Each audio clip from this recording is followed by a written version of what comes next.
E aí pessoal, tudo bom? Eu sou o Joe Dimar, do Mídia Mais, e hoje a gente vai entrevistar um grupo de mulheres que tem um objetivo muito especial, muito importante, a Thaís, a Júlia e a Tamires, elas que fazem parte do PSOL de Cachoeirinha. Oi, meu nome é Thaís, eu sou moradora aqui de Cachoeirinha, moro aqui desde sempre, minha vida toda, tenho 23 anos, estudo Ciências Sociais na URGS e entrei pro PSOL faz acho que uns 3 meses, 4, mas já sou próxima do partido faz alguns anos. Hoje eu faço parte também da Frente pela Moradia Legal aqui de Cachoeirinha, dos bairros Jardim Conquista e Jardim Vitória. Então a gente pauta a regularização das moradias no bairro. Me diz uma coisa, como é que vocês conheceram, como é que vocês se engajaram no feminismo, como que vocês começaram a se importar com essa causa? Eu comecei a militar de fato no movimento feminista em 2014, 2015. As jornadas de junho de 2013 me motivaram a conhecer mais política, e o fato de ser mulher e de ser LGBT faz com que, né, durante toda a minha vida isso fosse algo latente assim para mim. Precisava realmente me envolver e era sempre uma questão, né? E eu entrei no PSOL esse ano por, enfim, encontrar no PSOL um partido em que eu pudesse me reconhecer e que eu pudesse levar a luta de uma forma mais prática mesmo, né, pro dia a dia. Sim. Então, acho que é isso, brevemente. Eu comecei no PSOL, acho que em 2015, 2016, a gente tentou construir as juntas em Cachoeirinha.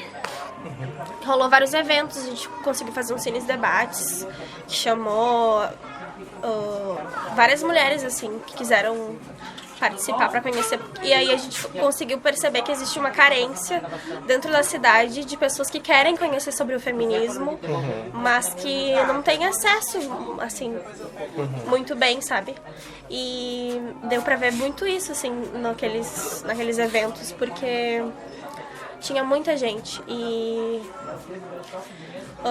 eu comecei no feminismo com uns 13, eu acho, porque na escola a gente já se depara com as situações de gênero, né? Tipo, desde pequena eu não entendia por que eu não podia ir de short pra escola, sendo que os meninos na quadra de futebol tiravam a camiseta. E aí começa a treta naquele momento, né? A gente se questiona, não, mas espera aí, é o meu corpo, o que tem de errado com as minhas pernas? Sim. Por que eu não posso mostrar as minhas pernas? Vocês estão sexualizando minhas pernas? Porque eu só tenho 13 anos, sabe? Sim. Eu acho que começou aí. E aí, ao decorrer da minha trajetória, só fui vendo que aquilo fazia cada vez mais sentido, porque eu me tornei mãe aos 17.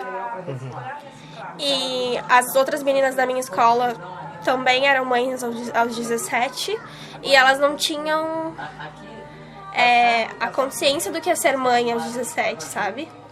E aí a gente precisava muito se fortalecer e conversar sobre isso, para que elas também compreendessem o que significa ser mãe aos 17, mãe solteira, porque na maioria das vezes os caras largam. Então, a ideia mesmo é fortalecer outras mulheres. Por isso que eu tô no PSOL e por isso que eu sou feminista. E é isso. Legal. Então, primeiramente eu quero agradecer a oportunidade do Joe Dimar, que entrou na nossa página do Facebook, Pessoal Cachoeirinha, e nos chamou, né, nos dando essa oportunidade. E também agradecer o espaço da Sônia Zanqueta, aqui da Biblioteca Sol e Lua, nesse dia de hoje lindo, maravilhoso, que tá um monte de gente cheia, pracinha aqui, né, e cheia de criança. E a gente tá aqui ocupando esse espaço maravilhoso, né. Então eu quero agradecer. Nós queremos agradecer, né. Meu nome é Tamires, eu tenho 27 anos e eu construo o PSOL desde 2013, mais ou menos, que foi da onda das jornadas de junho ali, contra os 20 centavos, contra o ajuste da educação ali, os cortes na educação, que a Dilma cortou em 2015, aliás, desculpa, que a Dilma cortou 15 milhões nesse período da educação. Aí mais pra frente também teve as lutas, não contra a Copa propriamente, mas contra as desapropriações de casas na Copa, e demais espaços públicos para botar instituições privadas, enfim. Então, eu tô desde então junto assim na luta pelo direito dos trabalhadores e pelo direito das mulheres, assim. A minha luta assim particular, sabe? Vai na linha da Júlia, e eu acho que é meio que uma realidade de todas da Júlia, da Thaís, meio que vai na realidade de todas as mulheres, assim. Desde criança a gente sofre o preconceito de gênero, sofre violência propriamente de gênero. Por exemplo, com 8 anos, eu estava na escola, no recreio da escola, e alguns guris começaram a correr atrás de mim, e simplesmente quando eu caí no chão, eles passaram a mão em mim. Foram uns 4 meninos, assim. Então, uma criança de 8 anos, uma menina de 8 anos. Então, isso é muito acentuado. Claro que demorou um tempo, demora sempre um tempo pra gente ter consciência dessas coisas e ver que é uma coisa que acontece com todas as mulheres, assim. Não existe maior ou menor grau de violência, digamos assim, violência é violência. Mas cada uma passou de uma forma diferente e isso sempre me motivou. Defina com uma palavra o que é feminismo para vocês. A Simone de Beauvoir disse uma vez que ninguém nasce mulher, torna-se mulher. E eu acredito que todas as mulheres são feministas. Mas algumas não sabem o que é feminismo, não se dão conta do que é o feminismo, não sabem o que é a teoria do feminismo. Mas as minhas avós, por exemplo, se a gente for observar a história e a trajetória delas, a gente pode diagnosticar que elas eram mulheres feministas. Sim. Porque criavam seus filhos, cuidavam da casa, às vezes muitas queriam estudar e não puderam, às vezes foram... Claro, não as minhas avós, mas outras mulheres. Minhas avós não puderam estudar, mas... vejo pela minha mãe, que passou a vida inteira cuidando dos filhos em casa, sempre teve vontade de estudar e foi estudar depois, através do magistério. E a gente vê no magistério muitas mulheres que são mães que encontram no magistério uma oportunidade de ser professora e se tornar... enfim, de poderem estudar depois de ficarem tanto tempo em casa, cuidando dos seus filhos, sabe? E eu acho que a gente precisa pensar isso, assim, minha avó não sabe o que é feminismo, sabe? Mas já apanhou dos meus... as duas apanhavam, sabe, dos seus maridos, e cuidavam dos filhos, e cuidavam da casa, e o quanto essa força e resistir a isso, a essas violências, fazem com que elas sejam feministas. Sim. E o que a gente quer mostrar é que, no fundo, poucas são as mulheres que não estão do nosso lado e que não são feministas. Porque se você sente e você sabe o significado da dor que é, do quanto a gente sofre, e se dá conta disso, ou às vezes não se dá conta, mas resiste a tudo isso, você é feminista, né? Sim. Tu pediu uma palavra, mas é impossível. Talvez seja resistência. Resistência, acho que é uma ótima palavra para definir. O feminismo quer dominar a sociedade? As mulheres querem estar acima dos homens? Não, de forma alguma. Isso não seria nem possível, né? Na prática, isso a gente está lutando para poder sair na rua e não ser perseguida, poder sair na rua e não ser estuprada. Então, não teria como isso conseguir dominar o mundo. Esse âmbito. Se encaixa na pergunta anterior, assim, eu vou falar uma frase que é comum no meio feminista, que é assim, o feminismo é a ideia radical de que mulheres são gente, de que mulheres têm direitos, de que mulheres são cidadãs, né? O feminismo, a ideia radical é essa. Então, não é e nunca foi, e isso a gente, não só nós três, né, mas só do PSOL, por exemplo, mas toda mulher toda mulher ativista pode dizer isso, assim, que a gente não quer superioridade, a gente quer igualdade, equidade também, né? Se equiparar ao status masculino, né? Agora, qual é a diferença do feminismo pro feminismo? Feminismo, na verdade, é uma ideia que não existe na prática, né? Então, é uma forma, é um argumento que homens extremamente machistas usam para difamar a nossa luta. O movimento feminista. O feminismo seria justamente essa ideia de que mulheres querem ser superiores aos homens. E, enfim, isso não existe. O feminismo é a luta por igualdade das mulheres, né? A luta pelas nossas vidas, por aborto legal, por creches públicas, pelo direito à educação pública de qualidade para os nossos filhos. Enfim, é uma série de lutas para garantir o nosso bem-estar e ser considerada mesmo ser humano na nossa sociedade, sabe? Ter os mínimos de direitos e dignidades assim, garantidas. E é inviável pensar que a gente quer chegar, enfim, como é que diz?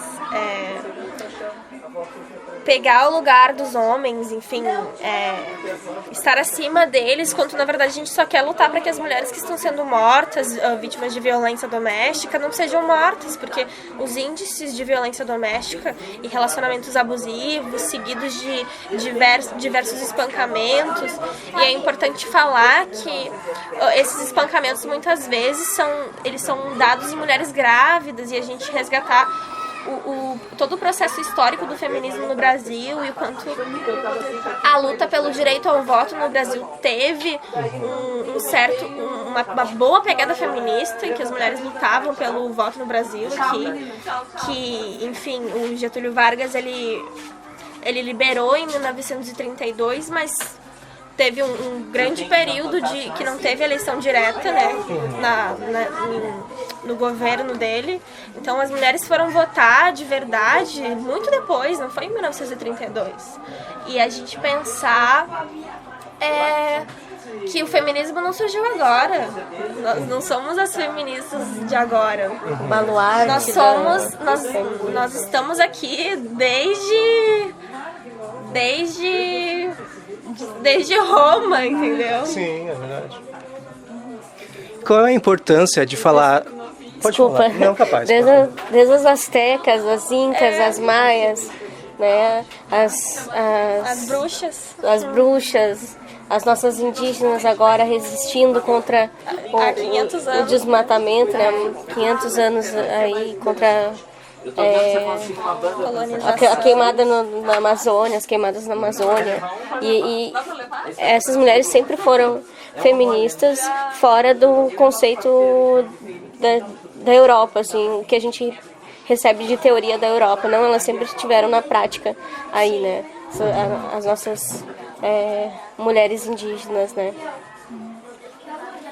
Muito bem. E qual é a importância de falar sobre feminismo para os homens? Posso responder? Então, existem algumas correntes que dizem que a gente não tem que falar com os homens, mas porque a gente precisa primeiro fortalecer nós mulheres, né? Eu acredito que a gente primeiro precisa falar com as mulheres, mas a gente precisa falar com os homens, sim. A gente precisa educar os nossos filhos meninos, porque a gente tem que falar primeiro com as mulheres, a gente tem que primeiro organizar as mulheres, dizer pra elas o que é não dizer pra elas o que é feminismo, né? Porque a gente não chega assim, dizendo... Mas se fortalecer, né? Entender que a gente precisa lutar pelos nossos direitos mesmo, de forma coletiva. Sim. Eu acho que é isso, sim.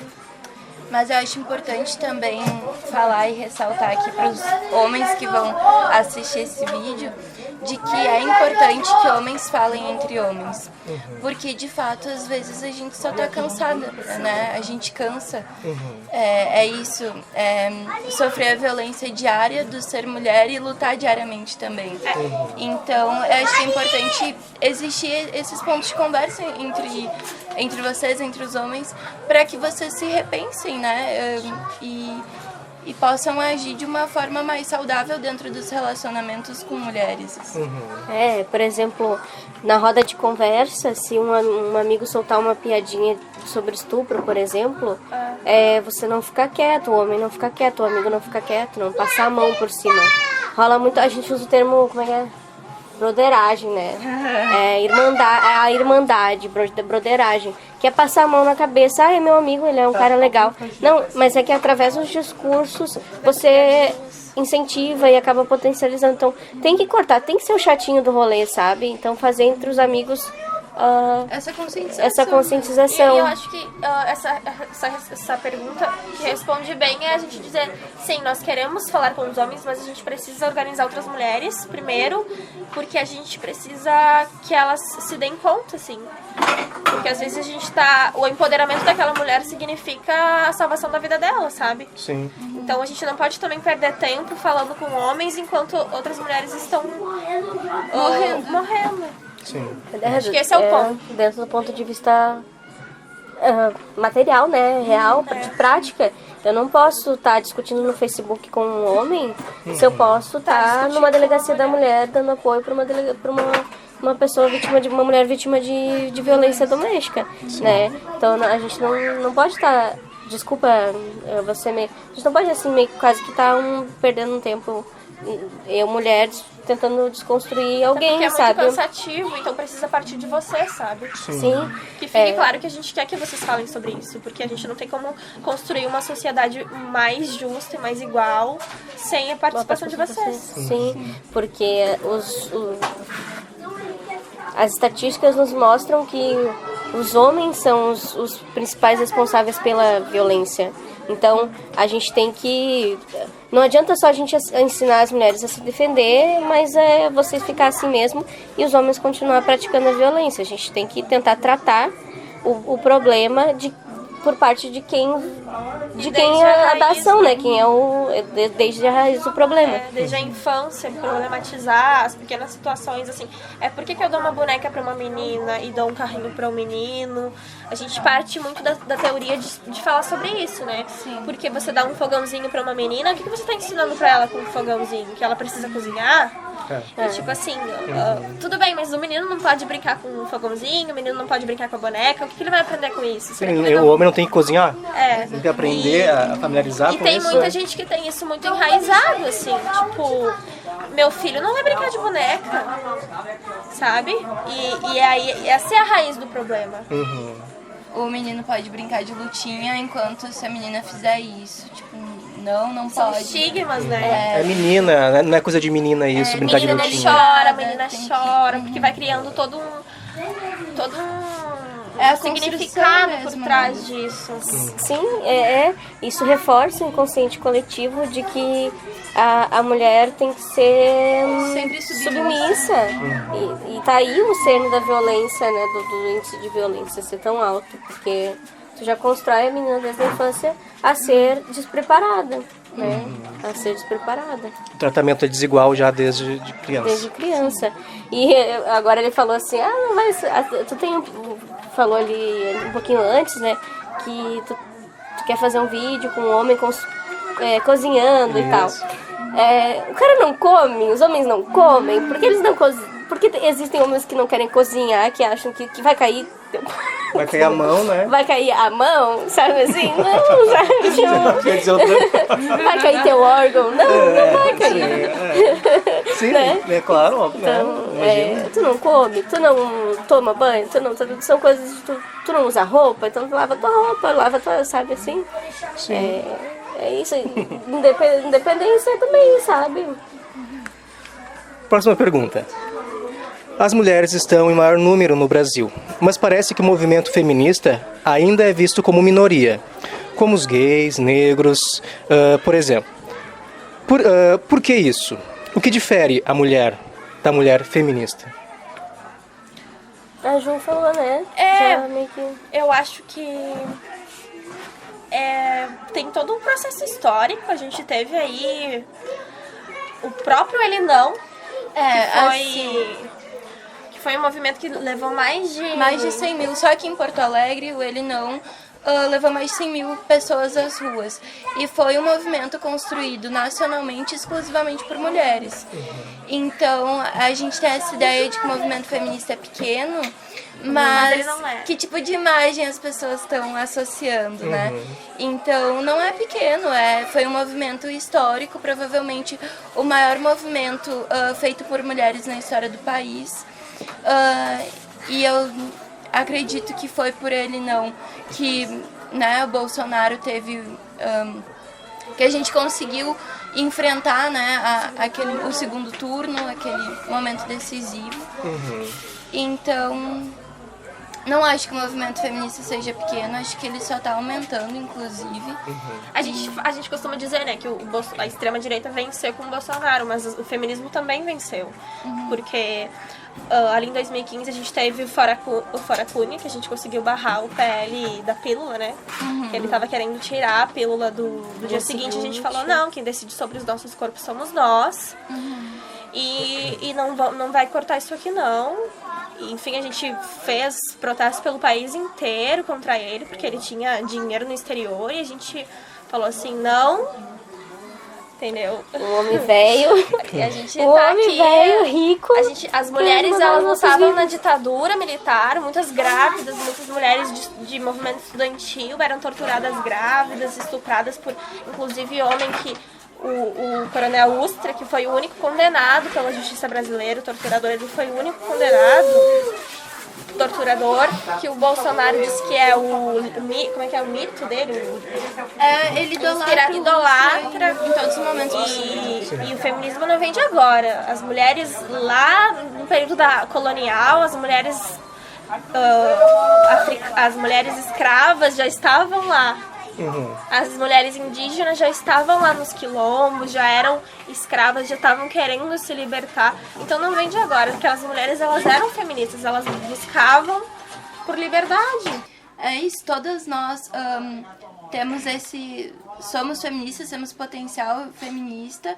A diferença é que Algumas não se deram conta. não se deram conta ainda, né? E de que é uma luta que ela tem que ser feita coletivamente, que a gente precisa estar unida. Sim. Por exemplo, as gurias já deram exemplo, mas eu vou dar um outro. Tem mulheres que repercutem discursos machistas, por exemplo, tem mulher que é pra casar e tem mulher que é só pra ter relacionamento esporádico, né?